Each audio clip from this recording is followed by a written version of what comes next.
네, 그럼 이제 또 할 건데요. 학교 상담부터 시작할게요. 선생님들 한 50분, 60분밖에 안 들었는데 막 엄청 많은 이론들이 샥샥 지나갔죠. 재미없죠. 어렵죠. 근데 전공은 더 재미없어요. 처음에는 교육학 너무 많아요. 재미없어요. 막 하다가 나중에 전공해보면 다 그러세요. 전공보다는 교육학이 재밌어요.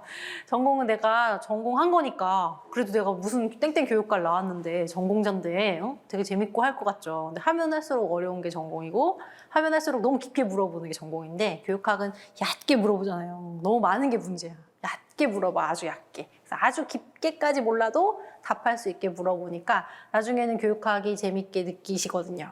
그래서 교육학을 더 많이 하고 전공을 조금 하다가 이제 낭패를 보는 선생님들이 있어요. 그래서 항상 생각하실 게 두 개의 줄을 이제 합격이라는 정상 산이 있으면 산 정상에서 내려오는 두 개의 밧줄을 붙잡고 끝까지 올라가는 게 수험 생활의 과정인데 이 밧줄이 지금 내려오고 있잖아요. 보이시죠? 착한 사람 눈에 보여요. 밧줄이 내려오는데 전공이라는 밧줄은 8번을 감아야 돼, 내 손목에. 8번을 감아가지고 딱 당겨야 되고 교육학은 몇 번 감아야 돼요? 20점이니까 2번만 감으면 돼요. 그러니까 이쪽으로 확 당기고 이쪽으로 살짝 당겨야지 이제 붙는 시험이다. 이렇게 생각하면 좋은데 사람 마음이 이제 교육학과 전공 그러니까 같이 당기거든요. 같이 당기면 안 되겠지. 훨씬 더 많이 올라가야 돼요. 그래서 작년에는 시험이 2023년, 이제 2023년 교사되는 이 시험이 있었는데 이때는 교육학의 합격선이 16점 뭐 한 33, 이 정도에서 20 이렇게 분포를 했어요, 점수가. 그래서 18점만 맞으면 된다. 18점만 맞으면 안전한 점수다. 이렇게 설명을 드렸었거든요. 16.33보다 밑에 한 15점 맞으면 울상이었어요. 요거 때문에 떨어졌어요. 막 이렇게 얘기하셨거든요. 근데 이제 올해 열어보니까 올해 합격선 2024 몇 점부터 될 것 같아요? 13.67입니다. 엄청 낮아졌죠? 13.67이야. 여기부터 20점이에요. 올해는 20점 맞기가 엄청 어려웠어요. 다 안다고 20점 맞는 건 아니잖아요. 쓰는 거에 따라 달라지잖아요. 그래도 합격자 중에 20점이 많이 계셔가지고 지금 기다리고 있고 즐거워하고 있는데 이렇게 됐거든요.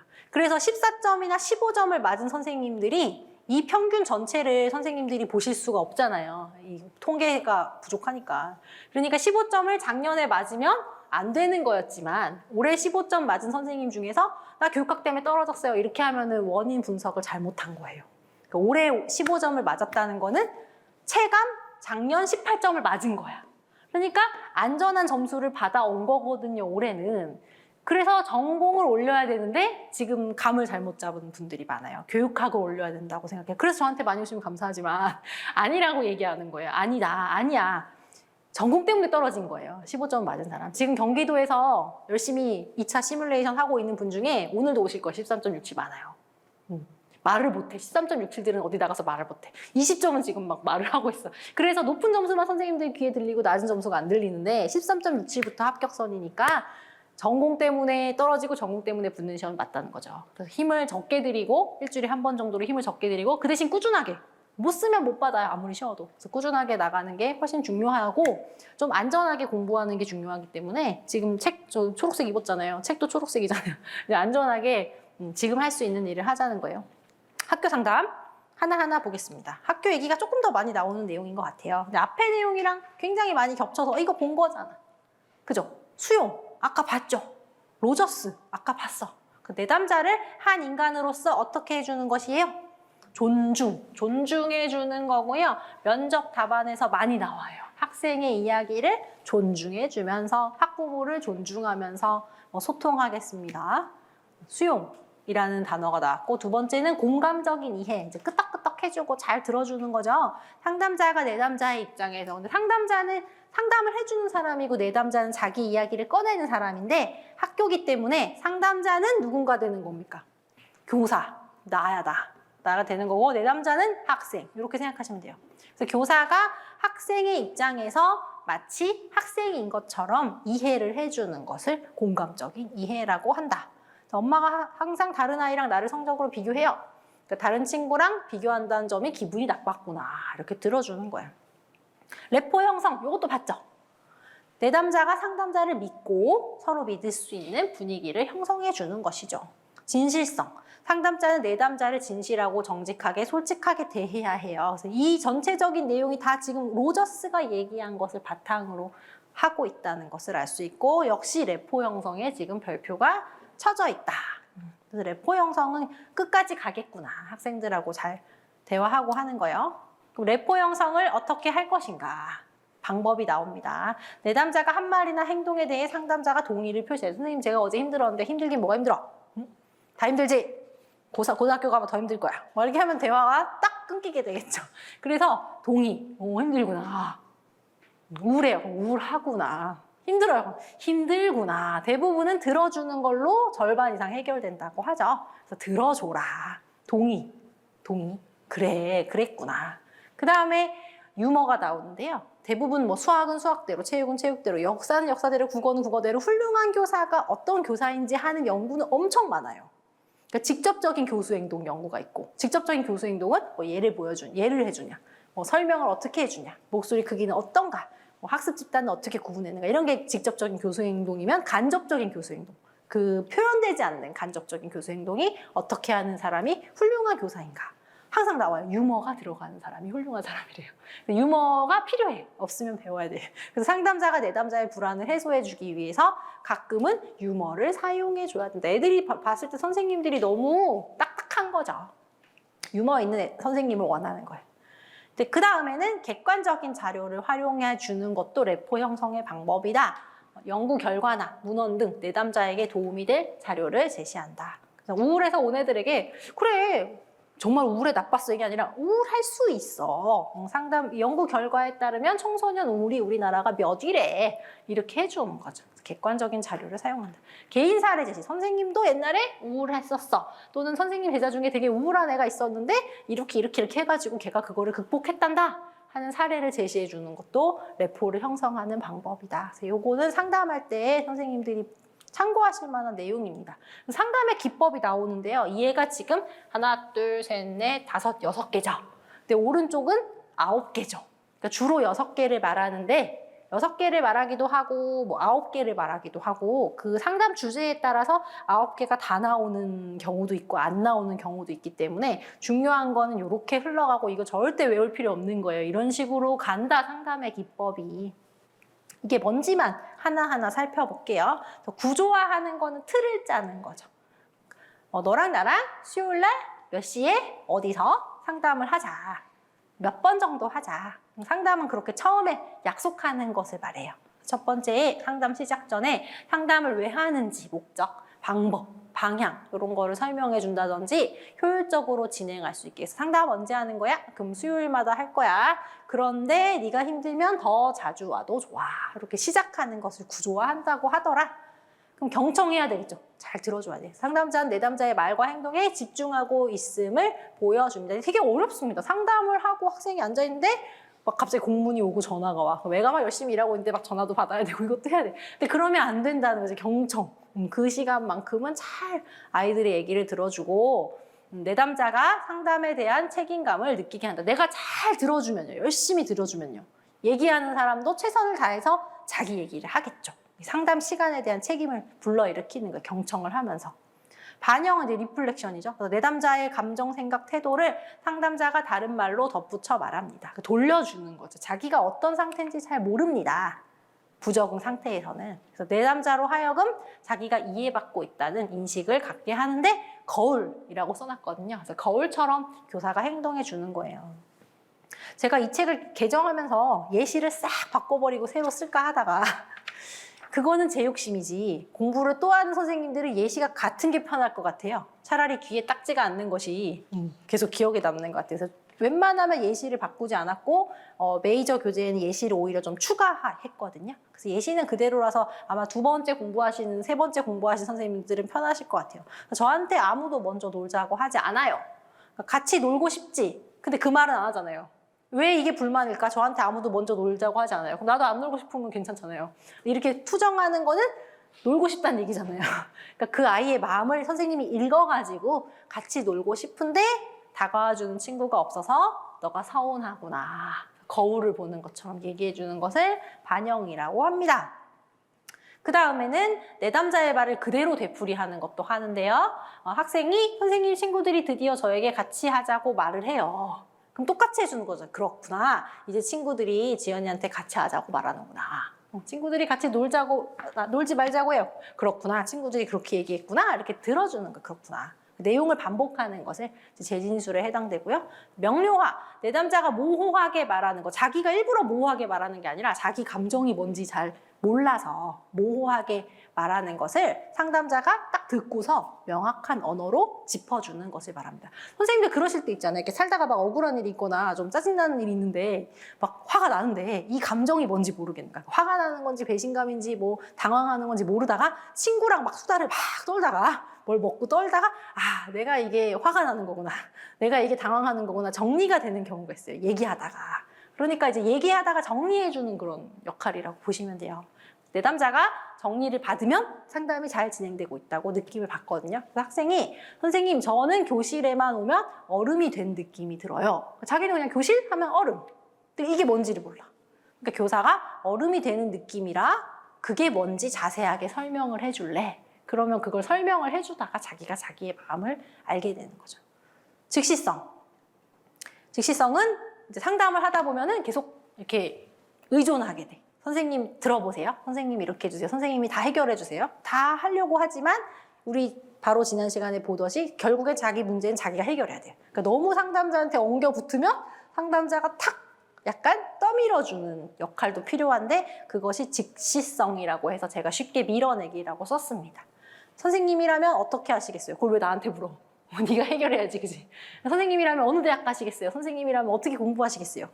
계속 선생님한테 무조건 해결책을 내놓으라고 하니 나도 당황스럽네. 그러면서 네가 해결해라 라는 것을 혼자 하도록 해주는 거죠. 그래서 방향을 잃었을 때 또는 나한테 너무 의존하려고 할 때 사용하는 방법이다. 7번 재구조화, 다른 관점에서 보도록 유도한다. 내담자가 지각하는 상황을 보다 합리적인 방법으로 이끈다. 엄마가 늘 제가 잘못한 점만 이야기하고 혼내기만 하세요. 속상했구나. 근데 엄마가 너한테 관심이 많아서 그런 게 아닐까? 그러니까 다른 관점에서 보도록 도와주는 거. 직면, 내담자가 모르거나 거부하는 생각에 대해서 주목하도록 하는 방법으로 내담자의 불일치, 모순, 생략. 그러니까 말할 때는 왜 친구가 화가 나서 막 말하면서 화가 난 건 아닌데 말이야. 그래서 계속 얘기하고 아, 내가 그렇다고 화가 난 건 아니야. 그러면서 막 콜라를 벌컥 마시고 아, 내가 화가 난 건 아니라니까.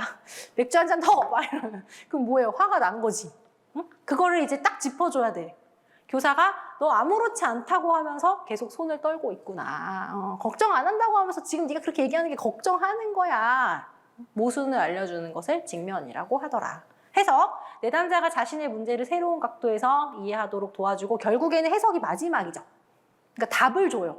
이 문제를 해결할 수 있는 답을 살짝 주는 게 해석이더라. 과거의 생각과 다른 새로운 참조 체계를 바탕으로 자신의 문제를 바라볼 수 있도록 도와준다. 지나가는 친구들이 저를 한 번씩 놀리는 것 같아서 기분이 나빠요. 친구들이 너를 놀린다는 것을 어떻게 알게 됐죠? 그랬더니 째려봤나요? 뭐 친구가 손가락질을 한 걸 본 적이 있나요? 이렇게 했더니 아니요, 저는 그냥 느낌으로 알아요. 그럼 안 되는 거잖아요. 그래서 직접 이야기를 들었거나 본 적이 있니? 이렇게 물어봐서 아, 내가 혼자 짐작했다는 것을 알려주는 겁니다. 그러니까 이거는 처음에 하면은 이거는 받아들이지 않죠. 선생님이 나를 이상하게 생각하네.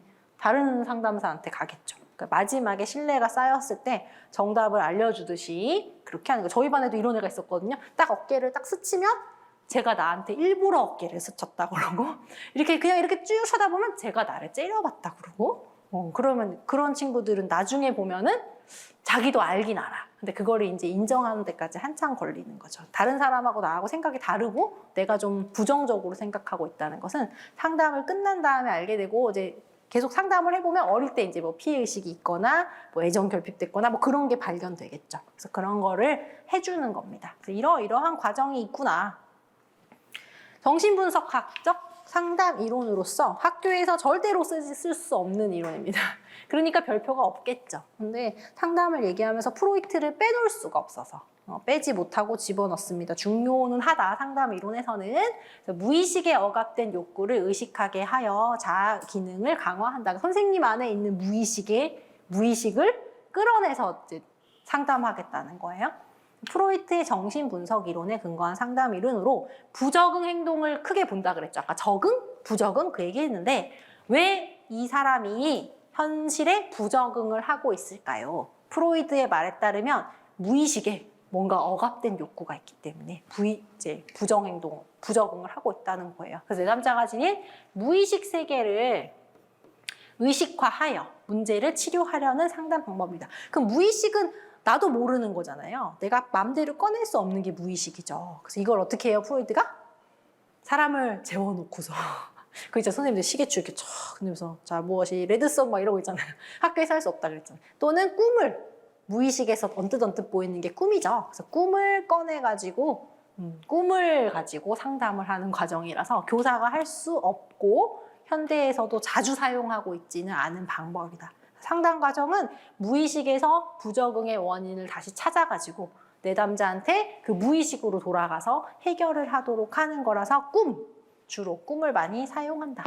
상담 기간이 오래 걸립니다. 무의식이 있기 때문에 무의식에 접근하는 건 되게 어려워요. 그래서 무의식을 접근할 때 막 갑자기 사람이 뭐 아프다고도 하고 거기까지 가지 못하고 깨기도 하고 이렇기 때문에 상담 기간이 오래 걸리고 청소년을 대상으로 학교에서 언급하기 어렵습니다. 선생님이 이거 학교에서 쓰시면 다음날 신문에 나와요. 애들을 재워놓고 시계추를 흔들면서 안 되겠죠. 그래서 프로이드의 마음의 구조 이론은 이제 교육학이니까 기본을 한다. 초자 슈퍼에고, 그 다음에 이드, 에고. 이거 보셨죠? 학교 다니실 때. 그래서 얘랑 얘가 싸우는 거야. 주먹을 생각하면 돼. 이드랑 초자가 이렇게 싸워. 이거 해. 하고 싶은 대로 해. 너 하고 싶은 대로 살아. 얘가 안 돼. 안 돼. 이렇게 하면 안 돼. 도덕적인 게 있는데. 그럼 얘와 얘를 중재하는 게 자아가 되겠죠. 그래서 자아는 중재를 하고 얘랑 얘는 싸우는 게 되겠죠. 배가 고파. 저기 맛있는 만두가 막 겨울에 김이 모락모락 나. 아무도 안 보고 있잖아. 배가 고프니까 한 개 먹어. 뭐 먹으면 어때? 만두도 많은데 표도 안 나. 그럼 안 돼. 지금 그러면 안 돼. 그럼 이 두 가지가 싸우는 것을 중재하는 게 자아다. 넘어갑니다. 아들러는 이 시리즈인데 아들러는 조금 더 현실적인 이야기를 하게 돼요. 그래서 미움받을 용기 읽어보셨어요? 그 책에 나오는 건데 저는 미움받을 용기가 너무 많아가지고 이게 책에 하나도 감명 깊게 읽지 못했어요. 원래 이렇게 사는 거 아닌가? 모든 사람이 이렇게 사는 거 아니야? 모든 사람이 미움받으면 어때? 저는 그렇게 생각하는 사람이라서 하나도 영향을 못 줬는데 베스트셀러인 걸 보니까 다른 사람들은 그렇게 생각하고 사는구나 이런 생각도 했어요. 요즘 MZ세대들은 신경 안 쓸걸요?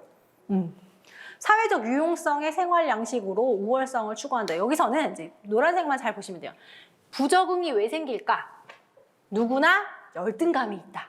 근데 그 열등감을 정상적이지 않은 방법으로 해결하려고 하다 보니까 부적응이 생긴다. 그래서 열등감이 키포인트예요. 열등감 때문에 부적응이 생긴다라고 봤어요. 프로이드는 뭐 때문이라 그랬어요? 무의식. 여기서는 열등감. 그 차이만 아시면 됩니다. 초기 6년 동안, 처음 태어나서 6살 동안 이제 그 겪는 것들 있죠?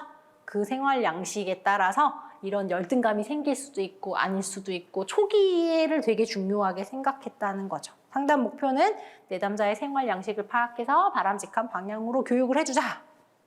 삶에 대한 기본적인 지향성, 열등감을 극복하게 해주자. 열등감을 극복하기 위한 노력이다. 누구나 열등감이 있다고 보는 거예요.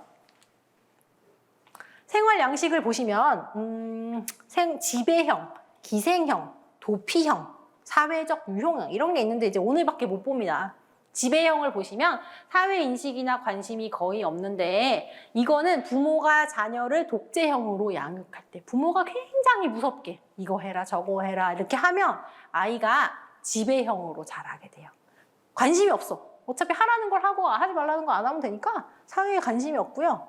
공격적이야. 자기가 받은 거를 다시 나중에 되풀이 해주잖아요. 아동폭력, 폭력을 당한 친구들이 나중에 자기도 모르게 폭력적이잖아요. 본 게 그거라서. 그런 거 얘기하는 거예요. 기생형은 부모가 자녀를 넘어질까 어떻게 할까 과잉 보호를 했을 때 생기는 건데 항상 과잉 보호하고 다른 사람이 다 해주니까 타인으로부터 많은 것을 얻어내려는 그런 사람이 된다는 거죠. 좋지 않죠? 1번 좋아요, 안 좋아요? 안 좋죠. 2번 어때요? 이것도 별로죠.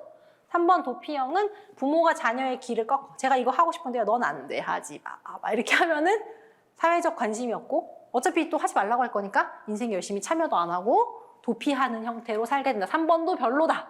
그럼 4번밖에 동그라미가 없겠죠. 그래서 심리적으로 건강한 사람은 내 욕구, 내가 하고 싶은 욕구가 타인의 욕구를 동시에 충족하려는 협동적인 사람이 되더라. 그래서 4번에만 동그라미 넣으시면 돼요. 4번이 바람직한 거네. 교육학이 이제 공부를 하시다 보면 제 문제를, 제 연관 패키지를 해도 제 문제만 풀 수도 있지만 다른 친구들 것도 조금씩 풀잖아요. 봉투 모의고사를 하기도 하고. 그러다 보면은 이제 생활지도 상담 문제가 나오면 당황을 해요. 이 부분을 안 받거나 되게 어려우니까. 그 문제에서 주로 내는 것은 사실 객관식 때 어떻게 출제됐나, 교육학이. 그것을 변형하다 보니까 이 부분에서는요, 상담 기법, 여기 나오는 상담 기법을 주로 물어봐요. 이거 말고는 사실 물어볼 게 별로 없어요. 사실은 물어볼 게 없어서 그래. 그래서 상담 기법을 2가지씩 물어보는 경우가 있고, 그게 막 중요해서 내는 건 아니에요. 낼 게 없어서 낸 거야. 그렇게 알고 계시면 돼요. 이게 중요해서 낸 게 아니라, 낼 게 없어서 냈구나. 근데 상담 기법은 가끔 물어보긴 한다. 아들러의 상담 기법. 우리가 이렇게 못하죠. 그래서 다 보지 못하고 중요하게 한 3가지 정도만 보시면 되는데, 저는 2번, 3번, 4번이 쉽다고 여기다 표시를 해놓은 거예요. 1번은 열등감을 극복하게 해줘야 되니까 격려를 해줘야 되겠죠. 그래서 격려를 해주는 방법이 있다. 이해가 되면 돼요. 2번은 열등감이 있는 사람은 자신감이 없는 사람이잖아요. 그래서 마치 너가 이뤄낸 사람처럼 상상하면서 행동하고 자신감 높게 행동하라는 거예요. 어제 제가 면접을 봤다 그랬잖아요. 밤 9시까지. 근데 어깨가 이렇게 펴줘야지 자신감이 있어 보이는데 어깨가 이렇게 수그러든 분들이 많아요. 그리고 내가 커트라인에 걸쳐있기 때문에 자신감이 없어, 지금. 떨어질 거라고 내 마음속으로 생각하는 거야. 그래서 면접을 하는데 막 눈물이 이제 그렁그렁해. 그럼 떨어진 사람은 어떡하냐? 붙어놓고 그러면. 그죠? 그러면서 이제 어떻게 말하냐면, 제가 경기도 교사가 된다면, 이렇게 하고 싶고, 제가 경기교사가 될 수 있다면, 이렇게 말하잖아요. 그래서 제가 하지 마! 하지 말고, 제가 경기교사로서 이렇게 가. 응? 이미 경기교사야. 경기교사로서 하고 말을 해. 자꾸 그렇게 말을 해야 자신감 있게 말하겠죠. 그거예요. 열등감을 가지고 있어, 지금 그 성적에 대해서. 그랬을 때 마치 교사가 이미 된 것처럼 해라. 이런 기법이에요. 그래서 마치 자신이 원하는 상황인 것처럼 행동을 하면 자신감이 있고 내 마음도 컨트롤이 된다. 그래서 마치 뭐뭐인 것처럼이라는 기법이 있다. 3번은 단추 누르기인데 감정을 조절하는 건 되게 어렵잖아요. 근데 이걸 단순하게 생각하는 거야. 내 마음속에 스위치가 있어. 그래서 내 마음대로 이거 감정을 통제 가능한 것이라고 생각을 하는 거야. 그러니까 자신감의 스위치가 있으면 짠 누르고 이제 면접을 들어가는 그런 기법이다. 4번은 내담자의 스프의 침뱉기라고 해서 이상하지 않아요? 내담자의 스프인데 우리 문화권으로 하면 내담자의 그럼 학생의 미역국에 침뱉기 뭐 이런 식으로 돼야 될 것 같은데, 네가 지금 그 행동을 계속하면 결국에는 네가 손해야 라는 것을 알려주는 거예요.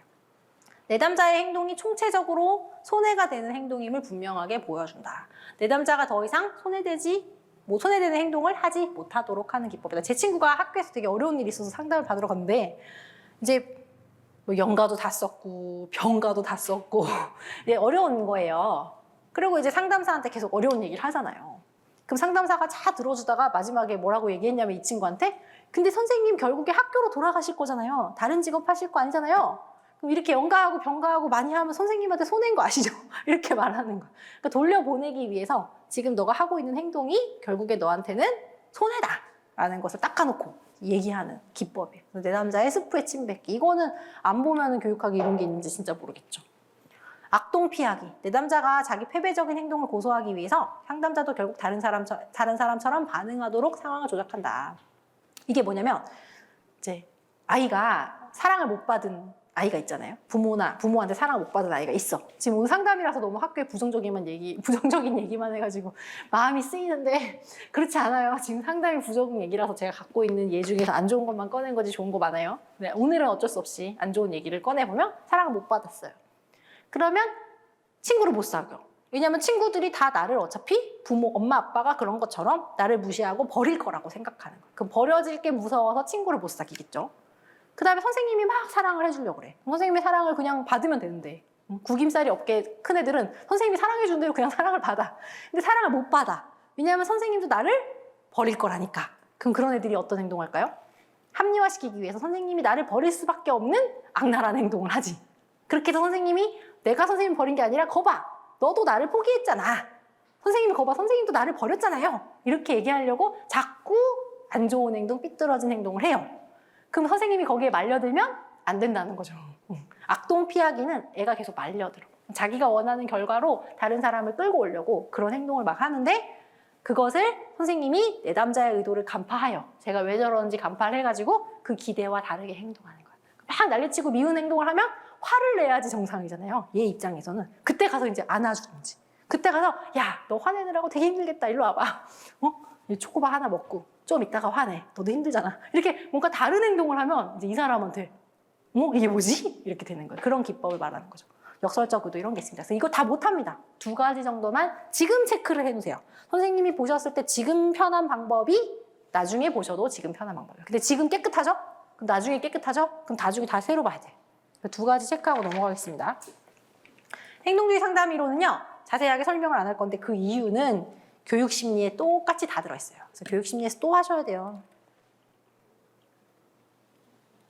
그 파블로프의 개 실험 들어보셨죠? 그것처럼 그 자극을 주어서 원하는 대로 어떤 행동을 만들어내려고 자극을 줘서 변화시키는 게 행동주의 상담 이론의 근본적인 내용입니다. 그래서 바람직한 행동이나 부적응 행동도 다 습관이 되고 학습이 되기 때문에 이 부적응한 행동 역시 학습으로 배웠을 거다. 그래서 자극을 적당히 주고 학습을 하면 소화시킬 수 있다라고 보는 관점으로 첫 번째는 파블로프, 2번째는 스키너, 3번째는 반두라 이 순서대로 교육심리에서도 똑같이 배우게 되세요. 파블로프에서 아주 간단하게 들어있는데 특정 자극이 특정 행동을 수동적으로 줬거나 약간 종을 흔들리면 종소리지 그게 왜 침이 나와. 학습을 하면 종소리만 들어도 강아지가 침을 흘리죠. 그러니까 종소리라는 그런 자극이 침이 흐르는 그런 반응을 유발할 때까지의 과정을 학습이라고 보았다. 그래서 여기서는 고전적인 조건 형성, 고전적, 전형적인 거예요. 클래식은 전형적인 거 아니에요? 클래식을 틀어주면 다 그 노래 같아. 어떤 때는 잠 잘 오고 왜 그럴까? 그 노래 같으니까. 클래식은 전형적인 거잖아요. 그 클래식을 번역한 게 이제 고전적인 조건 형성이에요. 그래서 이런 게 있는데 자 이게 잘못되면 시험을 망쳤어. 그러면 시험은 죄가 없어요. 시험에 무슨 죄가 있어. 근데 시험이라는 단어만 들으면 막 두통이 생기고 이런 것들은 고전적인 조건 형성으로 만들어졌다. 스키너 보겠습니다. 보다 복잡한 행동이나 습관은 조작적인 조건 형성에 의해서 학습된다. 얘는 어떤 자극을 줘도 다 만들어낼 수 있다고 생각을 했다면 스키너는 조금 더 칭찬이나 꾸중, 자극에 따른 결과가 아니라 자극의 결과가 생기면 그 결과를 상을 줬냐 벌을 줬냐, 정적 강화를 줬냐 부적 강화를 줬냐 그 결과에 따라서 달라진다고 본 거예요. 그러니까 능동성이 이거보다는 2번이 조금 더 높은 형태로 예를 들면 학교에서 상점을 주기 때문에 학생들이 학교 규칙을 준수한다. 그러니까 상과 벌로 얘기를 하는 거고 나머지는 심리에서 배울게요. 그래서 반두라는 심리에서 2번이나 기출이 됐는데 교육 심리에서 기출된 거지 생활지도의 내용은 아니기 때문에 간단하게 넣었거든요. 보고 배울 수 있다는 거죠. 우리는 타인의 행동을 관찰하고 그것으로부터 학습한다. 옛날 선생님들이 3월 2일 날 되게 무섭게 하잖아요. 3월 1일 날 뭔가 행동을 틀어지는 한 명을 딱 잡으면 걔를 엄청 혼내죠. 그럼 다른 애들이 보고서 우리 선생님 되게 무섭구나 조용히 해야 되겠다. 막 이렇게 관찰학습 안 좋은 거죠. 안 좋은 관찰학습을 하게 돼. 부정적인 예인데 그래서 관찰을 하면서 배운다.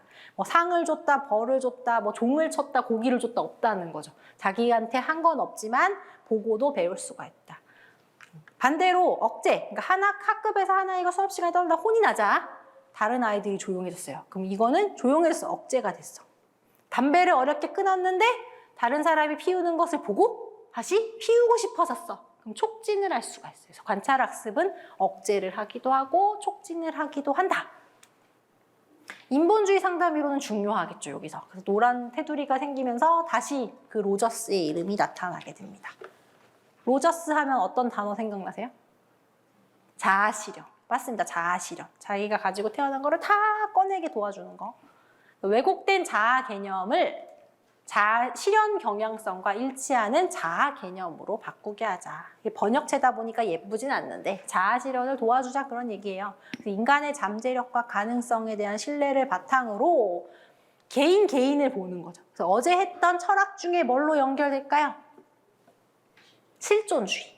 실존주의입니다. 실존주의 철학에 토대를 둡니다. 개인의 느낌이 중요하다 그랬잖아요. 실존주의에서. 그러니까 이 개개인의 자아실현이 중요해. 실존주의. 상담자와 치료자의 인간관계가 중요해서 레포 형성도 나왔죠. 인간의 부적응은 아까는 무의식이라 그랬고 프로이드는. 그 다음에 아들러는 열등감이라 그랬고. 근데 여기서는 불일치에서 발생한다 라고 말했어. 각자 자기가 학자들이 현상을 설명하는 거야. 부적응 현상을. 그러니까 지금 여기 자기가 원하는 지금 여기가 있는데 지금 여기가 불일치할 때 발생한다. 로저스는 레포를 중요시했다. 잠재력이나 자아실현을 높이려고 했다. 그 정도 보고 넘어가는데 자아실현의 경향성, 되어가는 과정 이런 게 나오거든요. 그러니까 어떤 친구들은 학교에서 봤을 때 막 꽃이 피어가지고 쟤는 누가 키웠을까? 어머님이 누구니? 도대체 널 어떻게 키우셨니? 막 이런 애가 있고 쟤를 데려가면 내가 집에서 못 키우겠다 이런 애가 있는데 다 되어가는 과정이다. 응? 다 바람직한 자아실현을 하기 위한 과정으로 보는 거죠. 굉장히 긍정적으로 바라봐주는 관점이죠. 자아, 실현 경향성. 그러니까 모두가 잠재력을 실현하려는 타고난 경향성이 있는데 이것을 다 충분히 기능하도록 해주는 것이 장미가 나온 이유가 똑같이 모종을 선생님들이 사서 가셨는데 그죠? 모종은 똑같아요. 꽃이 맺혀 있어요. 근데 누가 어떻게 키워주고 햇빛을 주냐에 따라서 이것을 가지고 있는 걸 다 피울 수도 있고 시들 수도 있다고 보는 거예요. 그래서 다 기능할 수 있도록 도와주는 것이다. 가치 조건 볼게요.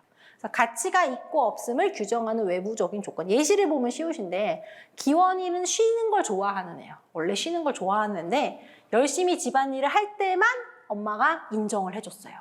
그러니까 기원이는 쉴 때는 불안해. 이게 자꾸 학습이 되면 쉬고 있는 자신은 나는 안 돼. 필요 없는 존재. 쉬면 안 돼. 비난을 하게 돼. 그래서 기원이는 열심히 일하고 있을 때만 자신이 가치가 있어 보인다. 그래서 가치 조건화. 그럼 이것을 어떻게 해줘야 돼요? 로저스는 깨줘야죠. 가치가 있든 없든 너는 가치로운 존재니까. 학생들이 이런 경우가 있습니다. 그래서 지도하다 보면 우리 애가 저는 어떤 애가 한글이 되게 어려워가지고 한글을 어려워하는데 잘 보니까 영어를 너무 빨리 시작해가지고 한글을 어려워하는 것 같더라고요. 그래서 이 아이가 영어가 지금 좀 급해요. 영어는 좀 놔둬도 될 것 같아요. 영어가 싫은데 하려고 하다 보니까 이렇게 부적응 행동이 일어날 것 같아요. 그러니까 어머니는 아니에요. 우리 애는 영어를 되게 좋아해요. 저한테도 영어를 맨날 좋아한다 그러고요. 영어 막 틀어달라 그러고요. 영어로만 본다 그러고요. 이렇게 한대요. 근데 그게 뭐냐면 가치 조건을 엄마가 영어 들어주세요. 한글 말고 영어만 하나 들어주세요. 그때 우리 애가 최고야. 그렇게 칭찬해주잖아요.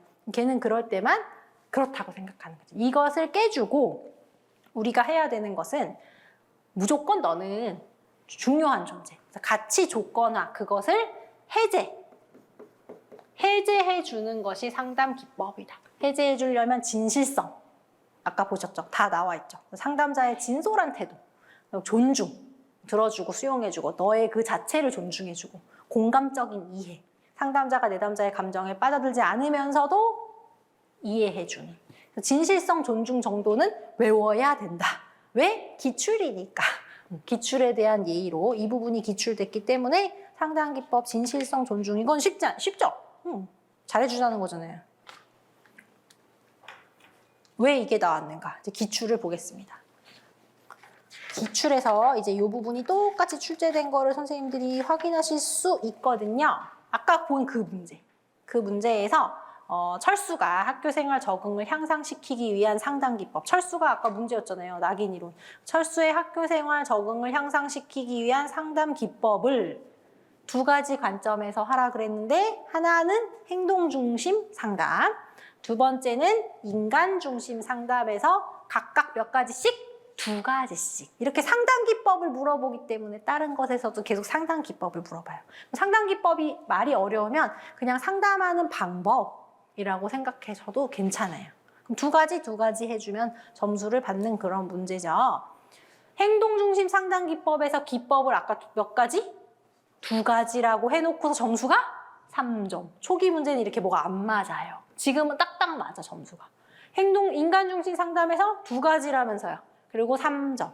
그러니까 뭔가 한 가지씩 더 써줘야지. 개념이나 학자나 뭘 하나 더 써줘가지고 3가지 정도 포인트를 써주는 게 필요하다. 어떻게 썼나 볼게요. 어차피 나중에 다 하겠지만 행동중심 상담에서 인간의 부적응 행동은 학습된 것으로 봅니다. 행동중심 상담을 바탕으로 할 때 철수의 학교생활 적응을 향상시키기 위한 상담 기법은 다음과 같습니다. 자, 첫째, 이렇게 재미없게 붙여줘요. 상반행동 강화로 심리에서 배우니까 오늘은 그냥 보세요. 철수가 소리를 지르지 않고 잠잠한 순간에 교사가 막 칭찬, 강화를 해주어서 문제 행동을 감소시키는 기법이 있다. 그러니까 반대되는 행동, 상반 행동을 강화하는 기법. 2번째는 속어로 철수가 바람직하지 못한 행동을 하면 위험하지 않은 행동일 경우에는 교사가 반응을 하지 않아서 그러니까 적당하게 잘못하는 건 그냥 무시해가지고 강화를 못 받게 해서 행동을 고치는 이런 방법. 그래서 행동주의 방법에 나와 있던 것 중에 2가지를 얘기해 준 건데 이제 앞에 부분에 좀 설명을 해주죠. 그죠?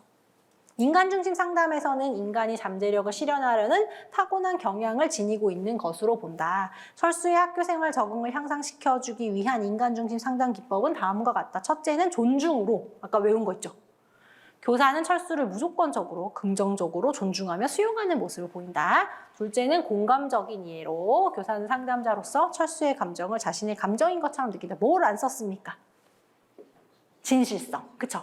진실성이야. 그러니까 진실성, 존중, 공감적 이해 중에 2가지를 써주면 되는 그런 문제가 나왔습니다.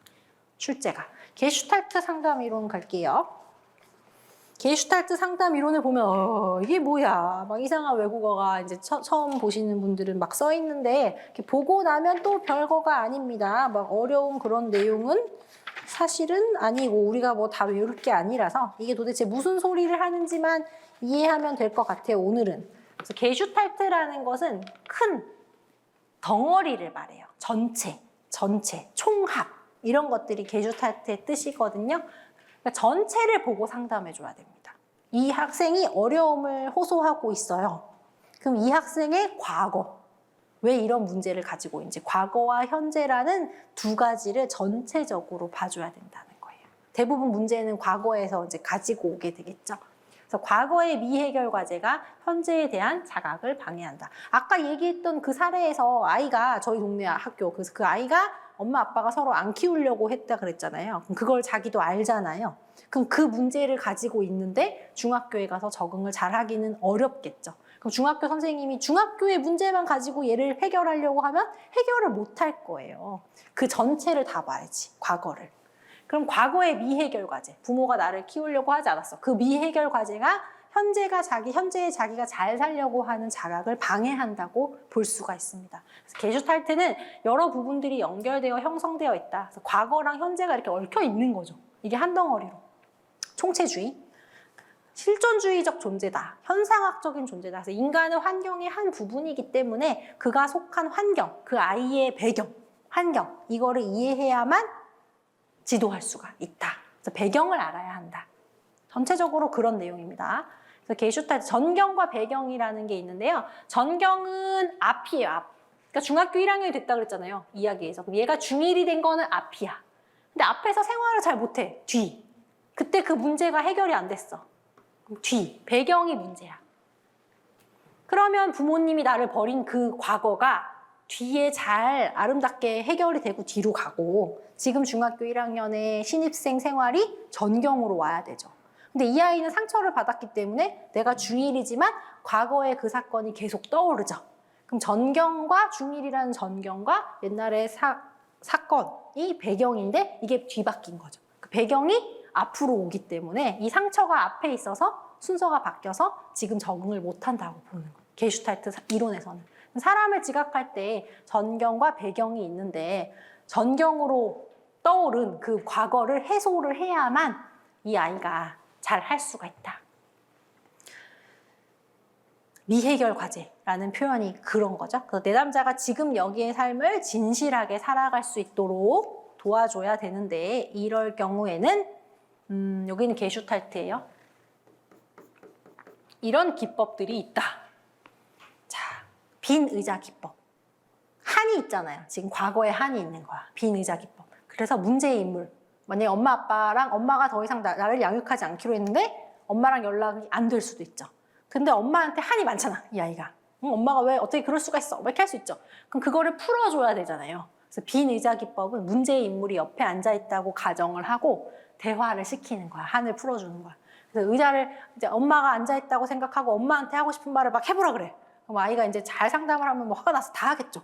그 다음에는 애 보고 엄마 의자에 앉으라 그래요. 그래서 자기가 엄마가 돼서 딸한테 해주고 싶은 말을 해보라 그래. 그럼 이제 엄마가 돼서 엄마를 약간은 그래도 이해할 건 이해해주면서 나도 살기 힘들어서 그랬어. 막 이런 말을 아이가 자기가 할 수 있겠죠.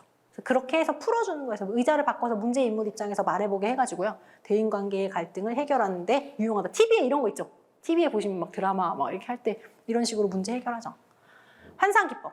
실제 장면을 연상하는 환상을 통해서 경험을 지금 여기로 그 문제로 돌아간다든지 그 문제에 들어갔을 때 그 문제의 그 장면에서 내가 잘못한 게 없고 난 최선을 다했다는 것을 찾게 한다든지.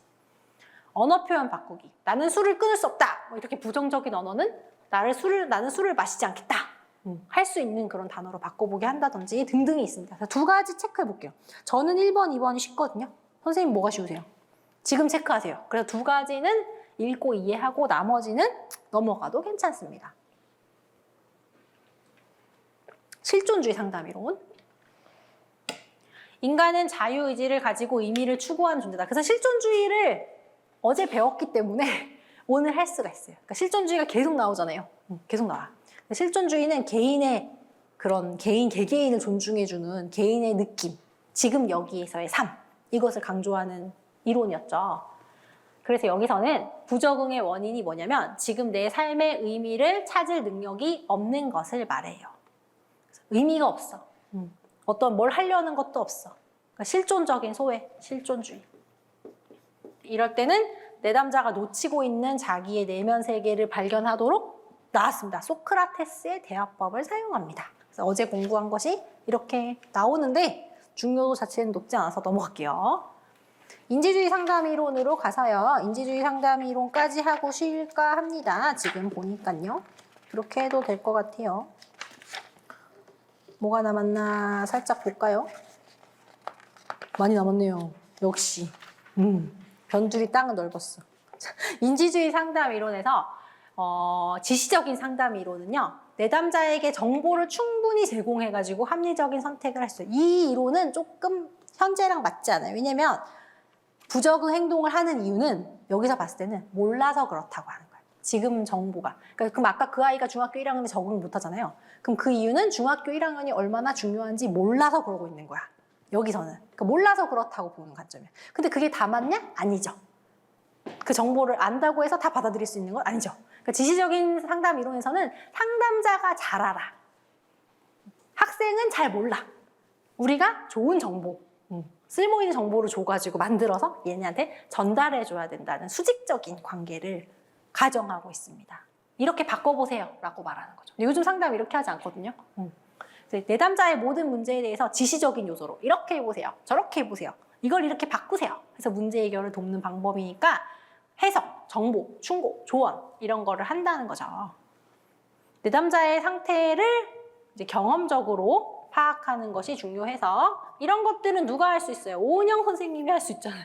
우리는 못해. 그러니까 의학적인 모형이죠. 우리는 못해, 교사는. 임상적인 상담이죠.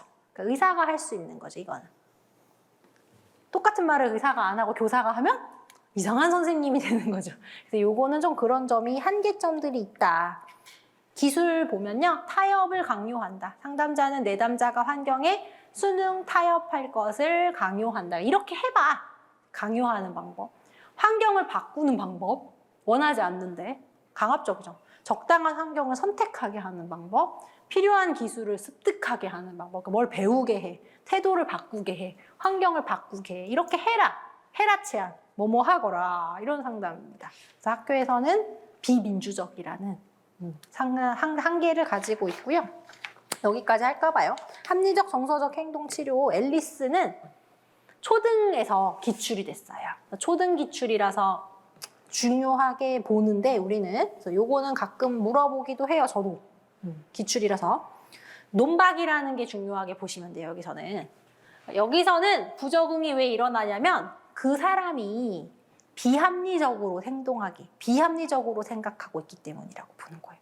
그러니까 이것도 민주적이진 않죠. 그럼 비합리적인 행동을 논박해가지고 바꿔줘야 된다고 생각하는 거야. 교사가 하기는 좀 어렵죠. 그래서 인간의 정서적인 행동적인 장애는 비합리적으로 생각하고 있거나 비현실적으로 생각하고 있거나 자기 파괴적인 사고 체계를 가지고 있기 때문에 부적응의 행동을 보인다고 보는 거예요. 사람의 행동은 그의 행동으로부터 나온다. 상담의 목적, 결국엔 내담자의 비합리적인, 비현실적인, 자기 파괴적인 신념을 합리적, 현실적, 관대한 신념으로 누가 바꿔줘요? 교사가 바꿔줘야 돼요. 근데 의사가 할 수 있다 했잖아요. 이걸 누가 어떻게 바꿔줘? 근데 이걸 바꿔줄 수 없기 때문에 실현 가능성은 낮은데 이걸 다 쓸 수는 없지만 논박이라는 이 빨간색 나왔어요. 별 나왔어요. 논박이라는 과정은 교사가 이 부분만큼은 참고할 필요가 있습니다. 그래서 A, B, C, D로 나와 있어요. 자, A는 선행 사건의 앞잡다기거든요. 그러니까 어떤 애가 시험에 불합격했어요. 그럼 이런 선행 사건이 생겼어. 그럼 시험에 불합격했으니까 어떤 생각이 생기겠죠. B, 신념이야. 시험에 불합격했으니까 나는 가치가 없는 사람이야 라는 신념을 가지게 되죠. 그럼 그런 신념을 가지니까 죄책감을 가지게 돼. 그럼 죄책감은 결과가 되겠죠. C. 그럼 이거 그냥 놔두면 안 되죠. 시험에 틀렸다고 죄책감, 가치 없는 사람이 아닌데 이걸 어떻게 놔둬요. 그럼 바른 방향으로 바꿔줘야 되는데 그 바꿔주는 과정이 논박이다. 그래서 논박은 별표거든요. 그래서 비합리적인 신념을 가지고 있다면 제대로 생각하도록 재교육을 시켜주는 방법입니다. 굉장히 적극적이고, 그죠? 들어가는 거죠. 인지 변화를 위한 상담자의 역할, 논박이 중요한데 논박에는 3 논박이 있다. 여기까지 잘 끌고 갑니다. 첫 번째, 실용적인 논박. 너가 시험에 불합격했으니까 가치 없는 사람이라고 생각한다며 그렇게 생각하는 게 너한테 도움이 돼? 그러면 도움이 안 되죠. 그럼 도움이 되냐고 물어보는 거야. 그게 실용적인 논박이에요. 원하는 대로 시험을 맨날 보면 맨날 합격해야 되겠네. 시험 보면 맨날 합격하는 게 현실적으로 가능해? 현실적인 논박입니다. 현실적인 논박. 안 된다는 걸 알게 되겠죠. 원하는 대로 돼야 된다. 항상 네가 시험을 보면 합격해야 된다는 근거가 어디에 있냐. 근거가 없겠죠. 그래서 이 논박에는 실용적 논박, 현실적 논박, 논리적 논박이 있다. 근데 이거를 공부할 때는 괜찮은데 막 섞여. 나중에 써보면. 그래서 쉽게 하라고 여기다 일부러 써놨어요. 도움이 됩니까? 실용적인 논박. 현실적으로 가능한가요? 현실적인 논박. 근거가 어디 있나요? 근거가 없죠. 논리적인 논박. 그렇게 해서 효과를 짠 보게 하는 A, B, C, D, E. 앨리스. 이상한 나라, 이상한 체계를 가지고 있죠. 앨리스 기억하기 쉬우라고 넣은 거예요. 상담 기법에는 이상한 생각을 가지는 경우도 있고 이상한 느낌을 가지는 경우도 있고 이상한 행동을 하는 경우도 있겠죠. 그래서 요거는 중요한 건 아닌데 인지적인 기법, 정의적인 기법, 행동적인 기법이 있어요. 근데 굉장히 막 비합리적인 사고를 심각하게 하고 있거든요. 근데 그게 별로 심각한 일이 아니야. 그렇게 생각할 수도 있지 하면서 유머로, 여기 또 유머가 나와요. 그래서 유머로 풀어주는 방법도 있다. 그래서 이 페이지에서 중요한 것은 논박입니다. 그럼 교사가 해줘야 될 것도 논박이고요. 논박에 몇 가지가 있어요? 3가지가 있습니다. 그곳은 기억을 할 필요가 있습니다. 96쪽에 좀 어려운 내용들이 있어요. 97쪽도 그래서 쉬었다가 선생님들의 뇌를 프레시하게 한 다음에 진도 나가도록 하겠습니다.